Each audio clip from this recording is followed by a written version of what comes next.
3 essential tips for mixing bass that was tracked at home. That's what I want to show you today. Everything that you're going to hear was tracked in a bedroom, other than the vocals. I did do that here, but everything else was tracked in a bedroom, just like anybody else. So that's where I'm going to help you with that today.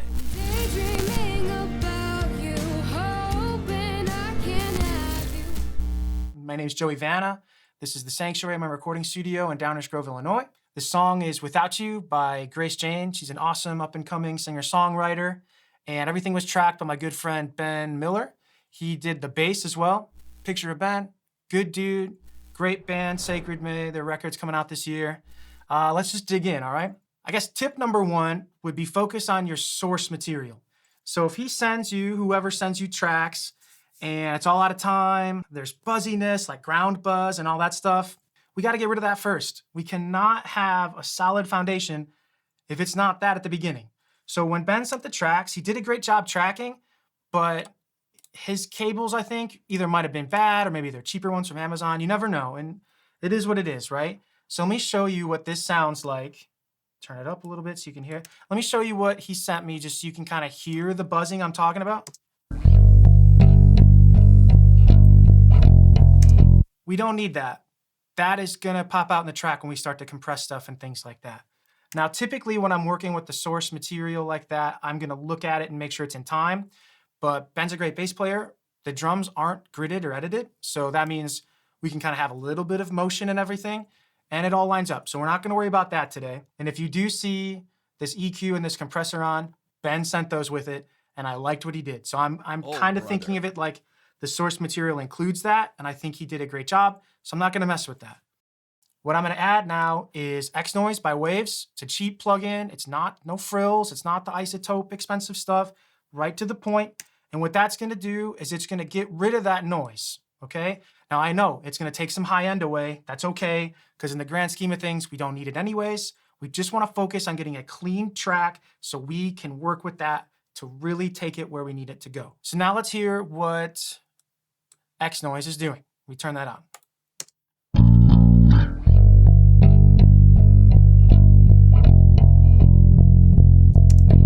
Way better. Now I know it's not totally gone, but it is by like at least 60, 70%, which is enough where we can start getting into the good stuff like compression and EQ and not have to worry about it again. So getting into the second part, I would call that EQ. Now I'm gonna be totally transparent with you. I didn't do a lot of EQ on this track. He had a great sound to start with, and it fits, so we don't need to do a lot.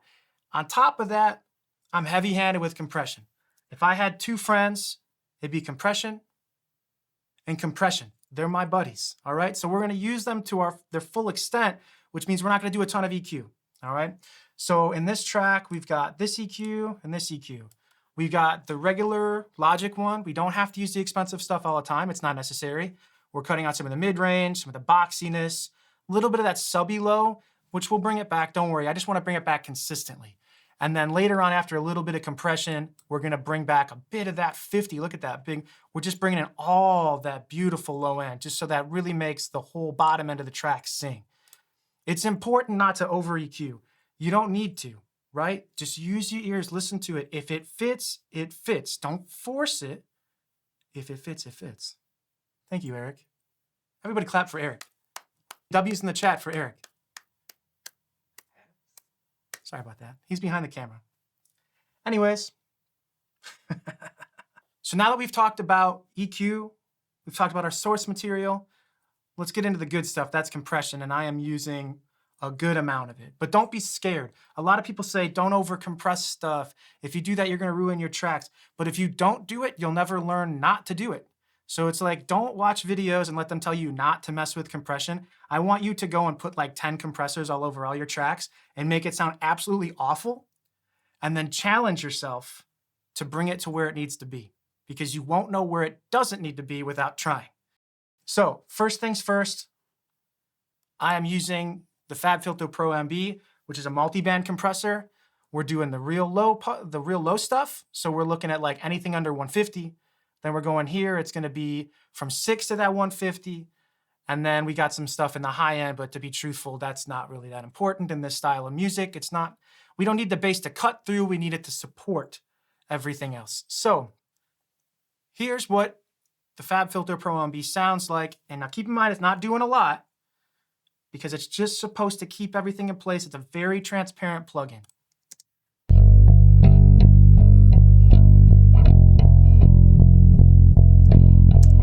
That's perfect. All we're doing is on this low, low, low stuff, we're keeping it in place. Okay, now we're gonna move on real quick. LA2A, because that's tube, which means it's going to bring some warmth to the track and color it. So we're doing this less for the compression and more for the coloration of the track, which will set it back, which will make your mix make more sense. More glue. It's all about glue and stuff.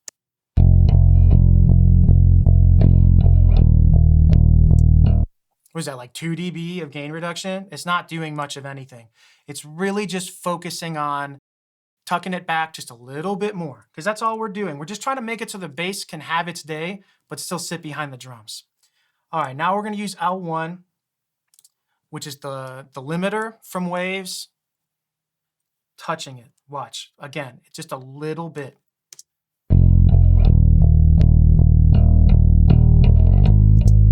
Hardly anything. But all these little incremental movements are gonna take us from where we have a bass that's all dynamic and crazy to a bass that at every moment you can hear what he's doing and feel it. And that's all I care about. Now, last thing in this chain is our bass. What that's gonna do is it's gonna focus in on 80 Hertz. That's what I told it to do. And it's just when it's not there, it's gonna make it there, which means 80 is gonna be like our playground for the bass. It's always gonna be in that realm. It's always gonna have something there. And that's gonna be that fundamental low thing. A little above probably where I have the kick drum in this mix specifically, but that's how but every time you listen to the radio and you're like, how did they get the bass to just be like right there at all times? It's our bass, trust me. Now listen to it with that in there. Hear the rumble.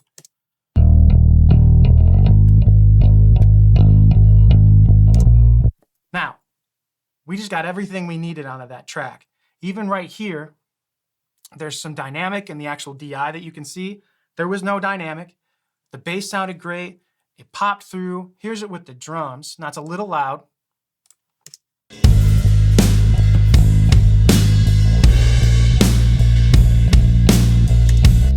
That's great. That's great. Now I'm gonna pop it back to the volume it's supposed to be. Same thing.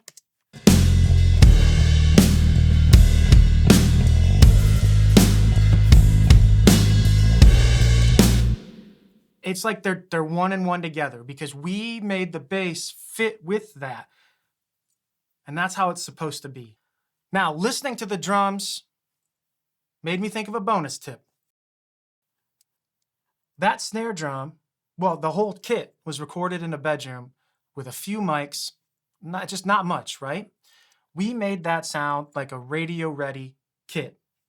And part of the way I did that was using parallel compression, which if you don't understand that, totally understandable. I have a video on the same channel about mixing metal drums, and I kind of go into more detail on parallel compression, so go to that. But on this track, I used a different plugin because I just got it, and it's called Smash by Kit Plugins. This thing's awesome. That is the reason that snare drum is sitting above the rest of the kit, which we want because that'll make it have that certain feel that we're looking for, and plus, when we start to get into mastering, it'll pump down anyways.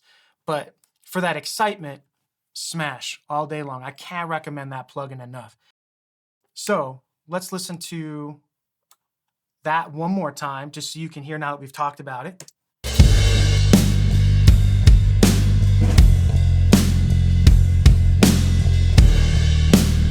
Now, before I play you the finished product, all I ask is that you like and subscribe if you dig the content, and I look forward to making more for you to watch. So let's check out the whole thing. We're talking vocals, the whole shebang.